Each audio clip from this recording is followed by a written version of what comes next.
நாசிக்கில் பாஜக தான் வெற்றி பெறும் என பாஜக மாநில தலைவர் அண்ணாமலை உறுதியாக தெரிவித்துள்ளார். அப்படியெல்லாம் தெரியல. கவர்னர் ஐயா இதே விமானத்தில் வந்தார். அவர் சீட்டு 1, நான் சீட்டு 26. தயவு செஞ்சு எதுவும் முடிச்சு போட்டுறாதீங்க. தலைமை தேர்தல் அதிகாரி வேற ஏதோ சீட்டு நான்லாம் பார்க்கலன்னு தலைவா, நான் சீட்டு 26 தலைவா, கடைசி சீட்டு.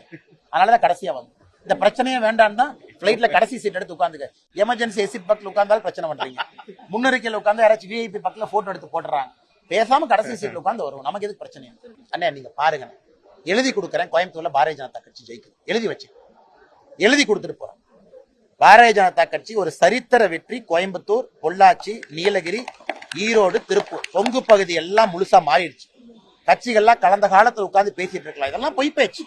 ஏன்னா பிரதமர் வேட்பாளர் சொல்லுங்க. இத பேசுற கட்சி இருக்குல்ல, அவங்க பிரதம மந்திரி யாருன்னு கேளுங்க. அவங்க எம்பி ஆனதுக்கு அப்புறம் டெல்லிக்கு வெளியே உட்கார்ந்து டீ சாப்பிட்டு இருப்பாங்களா பார்லிமெண்ட்டுக்கு வெளியே? நீங்க தான் பேசுறாங்கல்ல, அந்த கட்சி தலைவர்கிட்ட கேளுங்க. செய்திகளை உள்ளது உள்ளபடி தெரிந்து கொள்ள ரெஃப்ளெக்ட் நியூஸை சப்ஸ்கிரைப் பண்ணுங்க.